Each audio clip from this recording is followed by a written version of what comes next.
Hello dear students, good evening, सलाम वालेकुम, सत श्री अकाल। तो कैसे हैं आप सब लोग?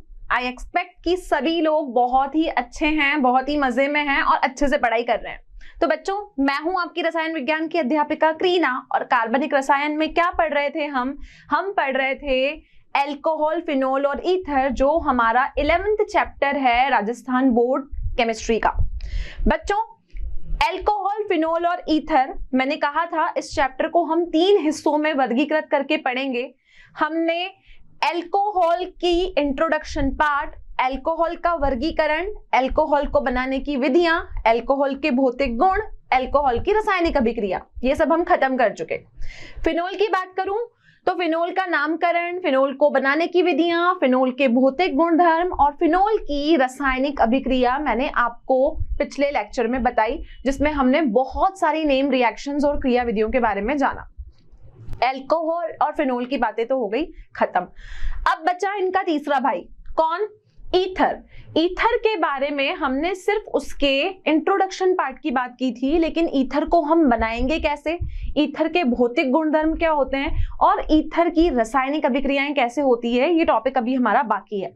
पर बच्चों, उसको शुरू करने से पहले आपके चैप्टर में एक टॉपिक ये भी है कि आपने जो एल्कोहल और फिनोल देखे, उनका आपके दैनिक जीवन में औद्योगिक महत्व क्या है।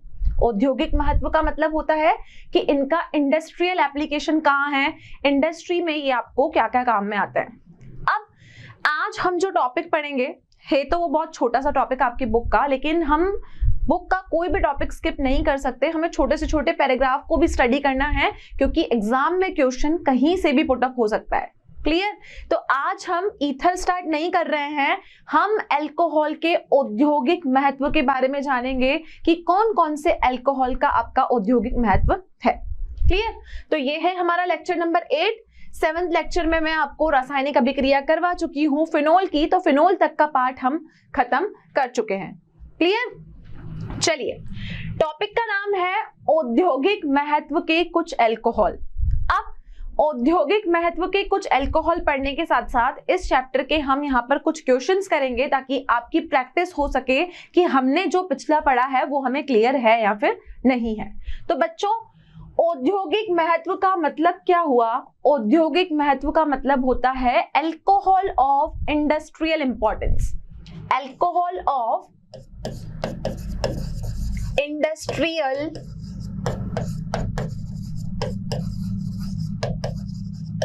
इंपॉर्टेंस। इंडस्ट्रियल इंपॉर्टेंस मतलब वो एल्कोहल जो इंडस्ट्री में काम आएंगे। अब बच्चों, एल्कोहल तो बहुत सारे हैं, लेकिन जो इंडस्ट्री में और जो एप्लीकेशन जिनकी है, जिनकी महत्वता आपके दैनिक जीवन में है, वो सिर्फ 2 हैं। ठीक है? तो वो कौन से 2 एल्कोहल हैं जिनको हम आज डिटेल में पढ़ेंगे? पहला है आपका मेथेनॉल। कौन है? मेथेनॉल। और दूसरा है आपका एथेनॉल। ठीक है? तो इंडस्ट्री में, औद्योगिक क्षेत्र में इन दोनों अल्कोहलों की बहुत महत्वता है। तो आज हम विस्तार में मेथेनॉल और एथेनॉल को पढ़ेंगे और साथ ही इस चैप्टर के हम कुछ क्वेश्चंस को भी डिस्कस करेंगे और नेक्स्ट लेक्चर में हम लोग ईथर स्टार्ट करेंगे। तो स्टार्ट करते हैं हम अपना टॉपिक मेथेनॉल के साथ कि मेथेनॉल आपका कहां कहां पर उपयोग में आता है। तो हमारा टॉपिक है, चलिए बच्चों, तो अब बात करते हैं मेथेनॉल की। मेथेनॉल को हम वुड स्पिरिट भी कहते हैं। क्या कहेंगे मेथेनॉल को? मेथेनॉल को कहा जाता है वुड स्पिरिट। अब मेथेनॉल को हम वुड स्पिरिट क्यों कह रहे हैं? मेथेनॉल को हमने वुड स्पिरिट क्यों कहा? क्योंकि ये लकड़ी के भंजक आसवन द्वारा प्राप्त होता है। क्या होता है? लकड़ी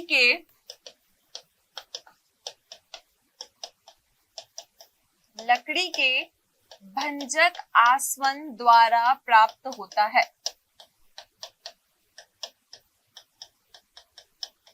क्लियर? तो मेथेनॉल को हम क्या कहते हैं बच्चों? मेथेनॉल को हम वुड स्पिरिट कहते हैं।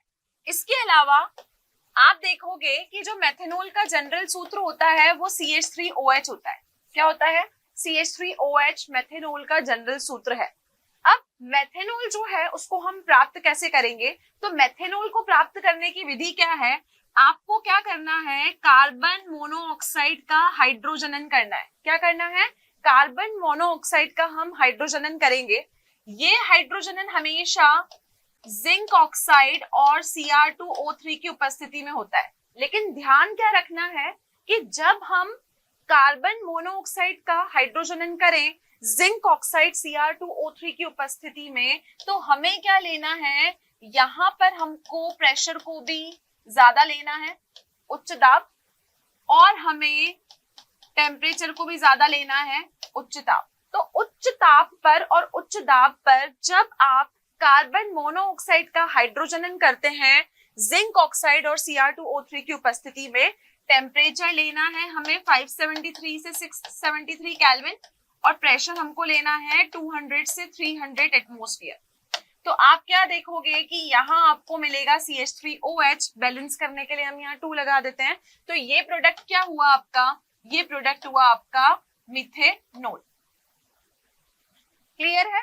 तो ये हमें कैसे प्राप्त हुआ, ये हमें प्राप्त हुआ कार्बन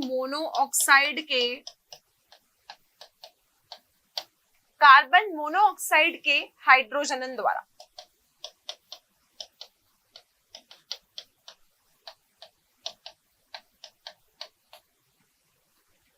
क्लियर है? तो कार्बन मोनोऑक्साइड का उच्च ताप और उच्च दाब पर ZnOCr2O3 की उपस्थिति में अगर आप हाइड्रोजनन करते हो तो आपको क्या मिलेगा, आपको मेथेनॉल मिलेगा। अब बच्चों ये जो मेथेनॉल होता है ना, इसकी प्रॉपर्टी क्या है, ये आपका एक रंगहीन द्रव है। कैसा द्रव है?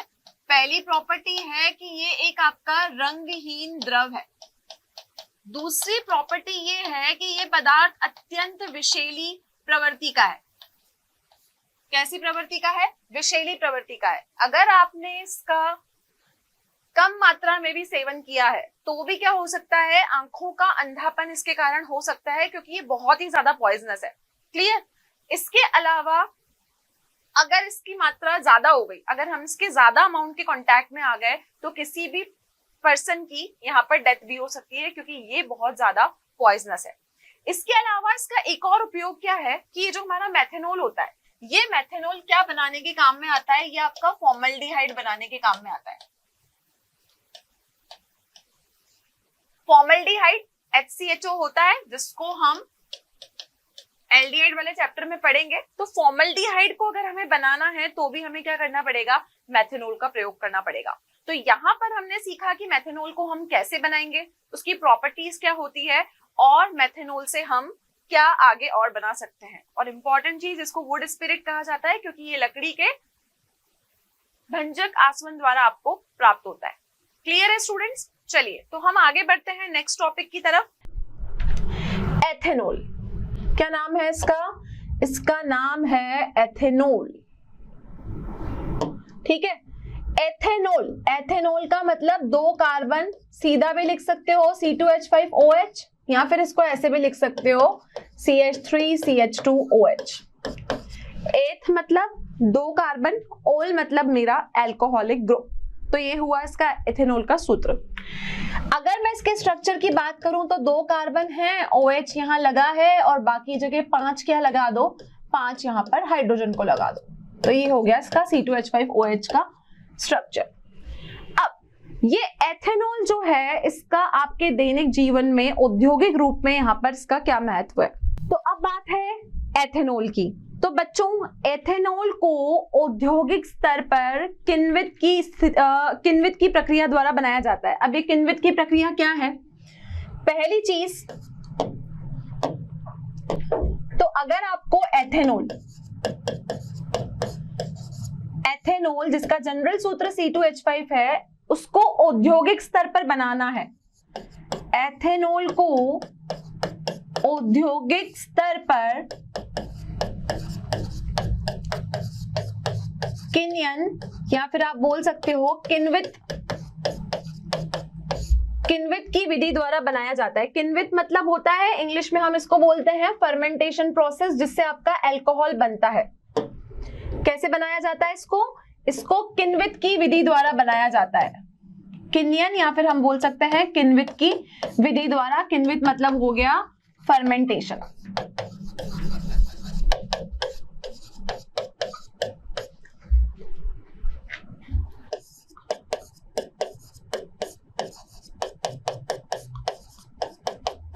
क्लियर?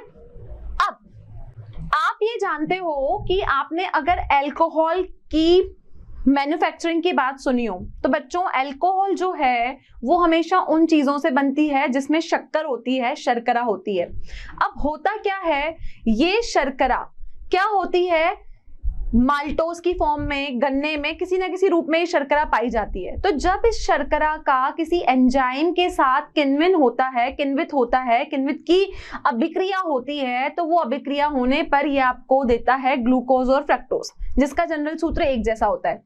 अब इस ग्लूकोज और फ्रक्टोज को अगर आपने किसी और एंजाइम के साथ किण्वित किया तो आपको क्या मिलता है, आपको इथेनॉल मिलता है। और साथ में जो यहाँ पर गैस निर्मित होती है वो कार्बन डाइऑक्साइड गैस होती है। तो देखिए, आपके जितने भी शर्करा युक्त पदार्थ हैं, शर्करा युक्त पदार्थों से अल्कोहल को बनाना एक पुरानी विधि है। कैसी विधि है, एक पुरानी विधि है। ठीक है बच्चों, जो शक्कर से अल्कोहल बनाते थे ना, आपने देखा होगा कि शक्कर आपकी गन्ने में भी होती है, शक्कर आपकी माल्टोज में भी होती है, शक्कर आपकी, आपने देखा है कि जो भी शक्कर युक्त चीजें हैं जैसे सेब हो गए, अंगूर हो गए, तो इनसे भी हम अल्कोहल का निर्माण कर सकते हैं। तो पुराने टाइम से ही पुरानी विधि है सबसे ज्यादा कि आपने शर्करा से किसको बनाया, आपने इथेनॉल को बनाया। अब होता क्या है, ये शर्करा आपकी कहां कहां पाई जाती है, ये शर्करा आपकी कहां पाई जाती है, ये शर्करा माल्टोस, गन्ने, अंगूर व सेब में पाई जाती है। इन सब में पाई जाती है शर्करा।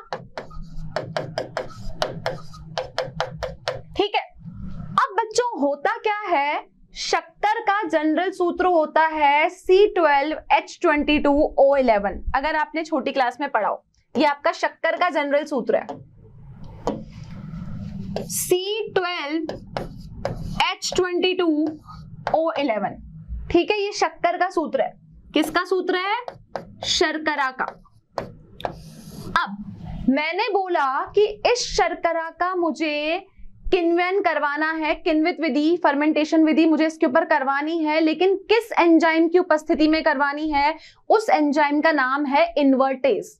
क्या नाम है उस एंजाइम का, उस एंजाइम का नाम है इन्वर्टेज।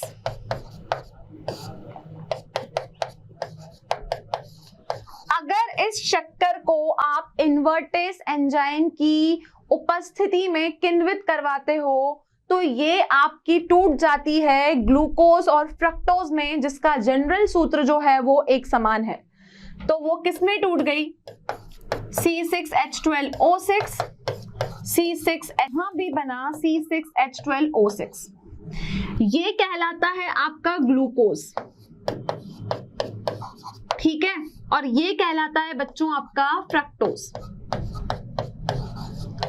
फ्रक्टोज भी शुगर है, ग्लूकोज भी आपकी शुगर है। तो इन्वर्टेज एंजाइम की उपस्थिति में अगर आपने शर्करा का किण्वन किया, उनको किण्वित किया, तो वो ग्लूकोज और फ्रक्टोज में क्या हो गई, ग्लूकोज और फ्रक्टोज में वो टूट गई। ठीक है,